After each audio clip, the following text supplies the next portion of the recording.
Saatnya Anda menyaksikan Kompas Bisnis, Saudara, bersama saya, Ian Rahman. Saudara, Direktorat Jenderal Pajak Kementerian Keuangan menunjuk aplikasi kebugaran Strava sebagai pemungut pajak pertambahan nilai perdagangan melalui sistem elektronik PPN PMSE. Dengan penunjukan ini, para pelari di Indonesia yang berlangganan layanan premium Strava akan dikenai PPN sebesar 11%. Kebijakan ini hanya berlaku bagi pengguna yang membeli layanan berbayar. Sementara itu, pengguna fitur gratis Strava tidak terdampak karena tidak melakukan transaksi yang menjadi objek PPN.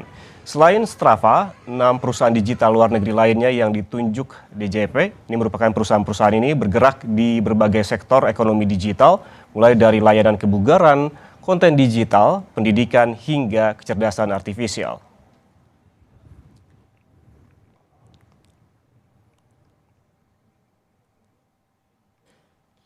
Hingga 31 Mei 2026, Saudara, total penerimaan negara dari berbagai sektor ekonomi digital telah mencapai 52,85 triliun rupiah. Angka ini mencerminkan semakin besarnya aktivitas ekonomi berbasis digital di Indonesia.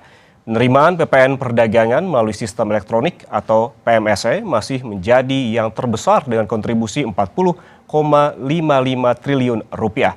Penerimaan lainnya pada pajak fintech 4,98 triliun, pajak SIPP 5,26 triliun, dan pajak kripto 2,06 triliun rupiah. Dari total penerimaan, PPN perdagangan melalui sistem elektronik atau PMSE masih menjadi yang terbesar dengan kontribusi 40,55 triliun rupiah, sekitar 3/4 dari total penerimaan pajak ekonomi digital. Dari tahun ke tahun, PPN PMSE terus meningkat secara signifikan. Dari tahun 2020, setoran sekitar 731 miliar naik drastis pada 2025 jadi lebih dari 10 triliun rupiah. Besarnya kontribusi PPN PMSE ini menunjukkan tingginya transaksi masyarakat Indonesia pada berbagai layanan digital global, mulai dari aplikasi, perangkat lunak, layanan streaming, hingga platform berbasis kecerdasan buatan.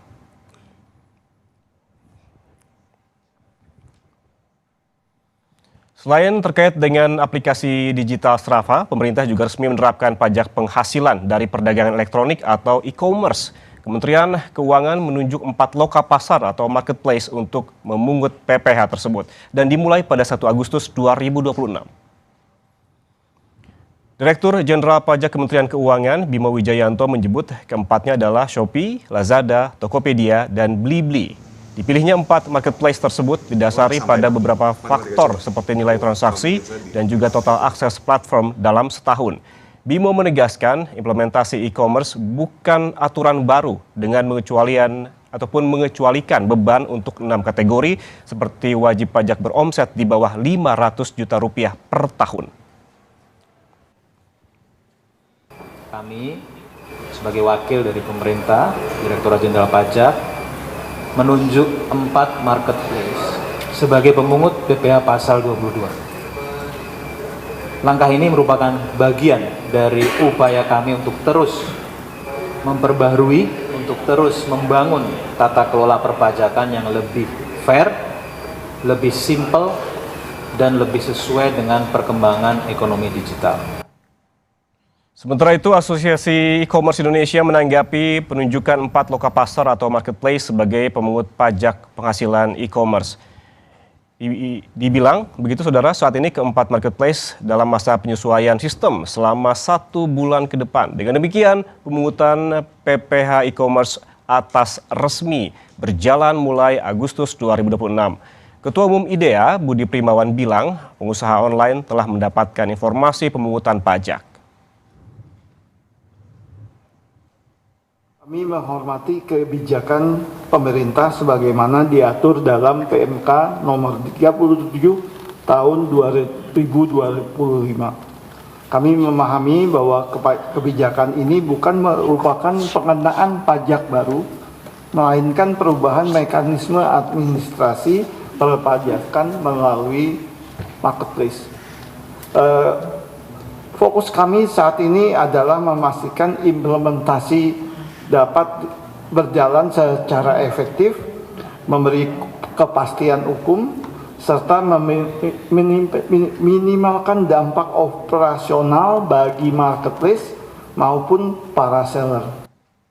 Soal pajak marketplace ini, warga pun memiliki pendapat yang berbeda-beda. Ada yang setuju dan ada juga yang tidak setuju dengan beragam alasan.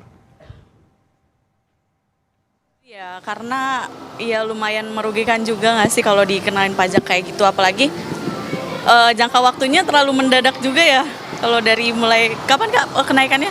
Oh, dari Agustus tuh kayaknya terlalu mendadak ya.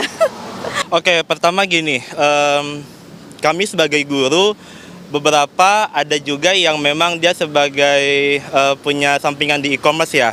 Guru mengambil pekerjaan sampingan sebagai pedagang di e-commerce itu kan karena memang gajinya itu kan kurang bagi kami sebagai guru gitu kan.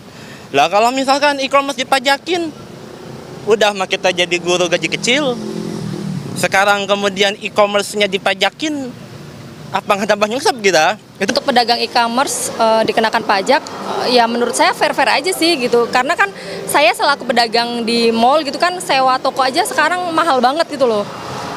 Saya nggak menganggap mereka pesaing sih, cuman rezeki udah diatur ya. Jadi untuk yang offline atau online store pun kan pasti ada rezekinya masing-masing gitu. Menurut saya sih ya fair-fair aja sih kalau pemerintah misalkan mau kasih peraturan pedagang e-commerce dikenakan pajak.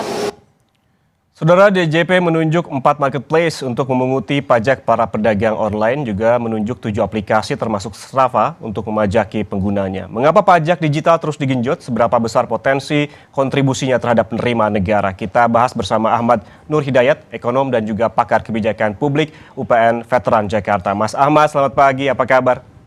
Selamat pagi Mas Ian, kabar baik, semoga sehat semua. Alhamdulillah. Mas Ahmad, ini sebetulnya apa sih yang menjadi masalah utama ekonomi digital yang semestinya lebih urgent dibereskan terlebih dahulu sebelum kita membahas lebih jauh terkait dengan pajak marketplace ini? Jadi sebenarnya pemerintah mencatat ya berbagai laporan bahwa transaksi digital itu sudah semakin meningkat. Sebutlah misalkan transaksi tahun 2024 tuh tercatat ada 487 triliun ya, nilai yang sangat besar. Dan pemerintah berpikir bagaimana nilai ini bisa menambah juga kepada penerimaan negara melalui pungutan pajak. Saya kira itu negara membutuhkan penerimaan yang kuat dan saya kira secara prinsip juga bisa dibenarkan. Tetapi ya Ian, akan ada sejumlah masalah dalam hal implementasi ya, terutama yang sedang ingin diberlakukan ini, Ian. Oke, berarti kini kan pemerintah sebelumnya bilang bahwa penerapan pajak marketplace ini berdasarkan prinsip keadilan dengan pedagang offline. Sampai sini, apakah Anda sepakat?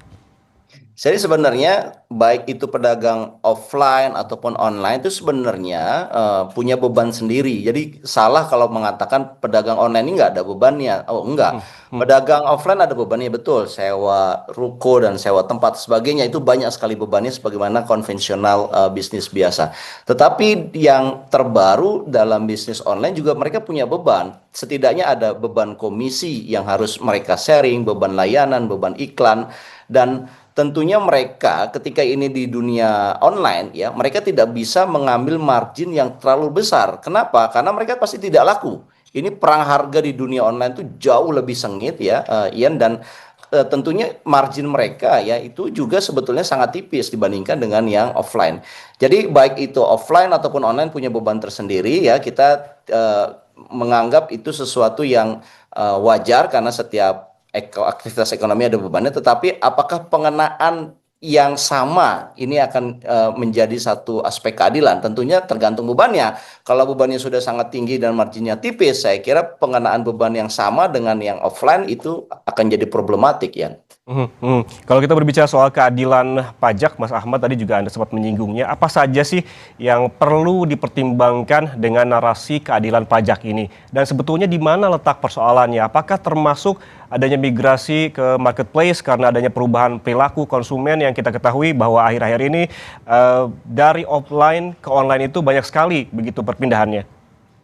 Ya, sebenarnya kan teman-teman yang menjadi pedagang online ya, baik itu individu ataupun corporate, itu kan karena didasari ekosistem pasar kita sudah berubah ya. Dengan digitalisasi ini Orang ingin segalanya serba mudah, kemudian bisa comparable harganya dan mendapatkan yang terbaik.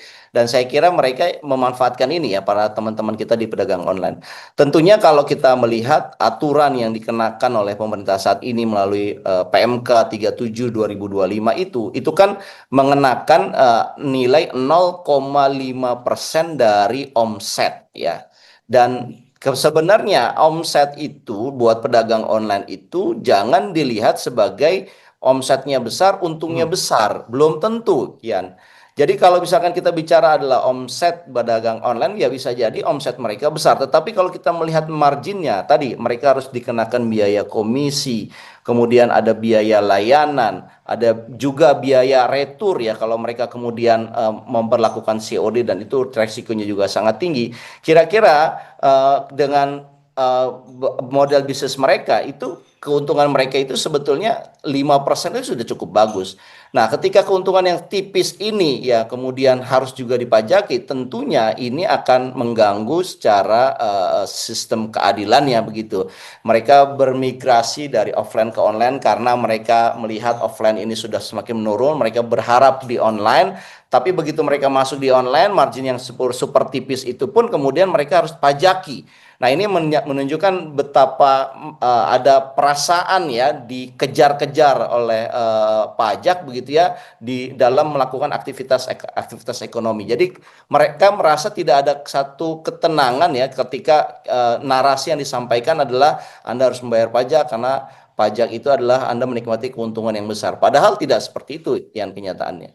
Oke, berarti ada 0,5% dari omset dan juga jangan mengartikan bahwa omset yang besar juga ini serta-merta disertai dengan keuntungan yang besar begitu ya Mas Ahmad. Kemudian apakah dengan pungutan pajak ini semakin membuat adanya ketimpangan antara omset dengan laba para pedagang ataupun margin yang seperti Anda sebutkan tadi? Namun kita bahas usai jeda. Mas Ahmad tetaplah bersama kami di Kompas Bisnis.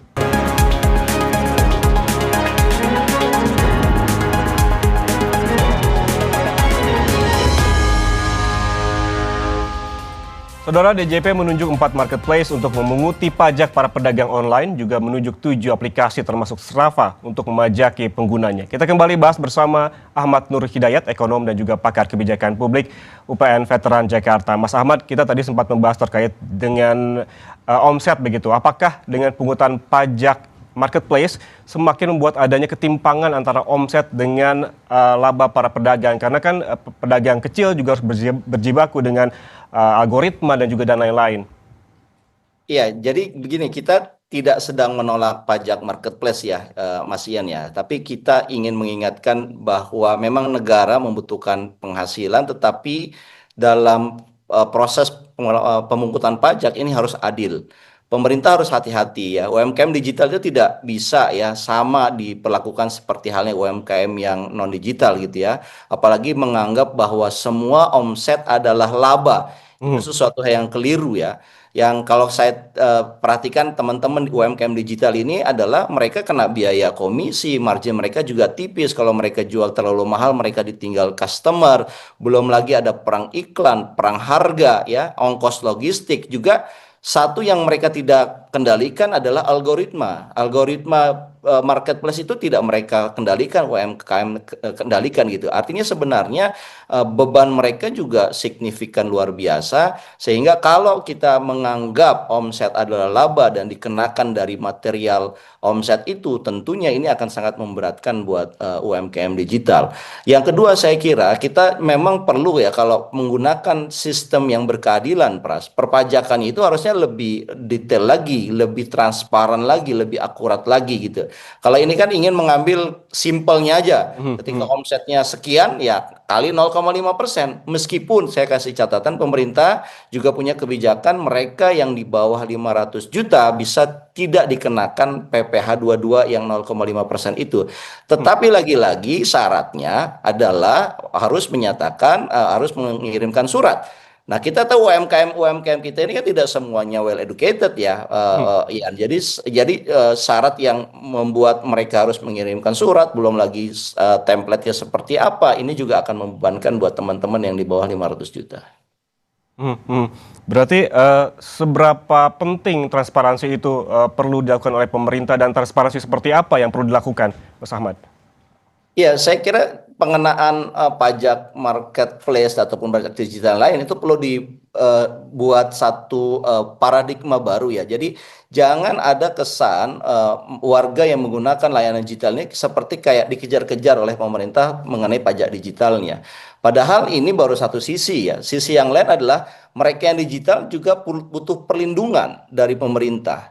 Ekosistemnya butuh dibuat yang mendukung. Saya kira ini juga narasi yang harus disampaikan oleh pemerintah supaya balance, bukan hanya keuntungannya yang ingin didapatkan ya melalui pajak, tetapi ekosistem mereka juga harus dibiarkan sehat. Itu yang pertama. Yang kedua, saya kira pemerintah juga harus peduli ya bahwa jangan melihat sesuatu yang wah ini transaksinya luar biasa, tetapi lihat nature dari digital ini. Nature dari digital ini Anda tidak bisa mengambil margin besar. Jadi margin Anda itu harus sangat efisien begitu ya, sehingga mereka bisa survive. Nah, prinsip inilah yang harus difahami betul oleh para policy maker supaya nanti dalam implementasinya mereka tidak tidak mengenakan sesuatu yang tidak fair kepada teman-teman UMKM digital ini.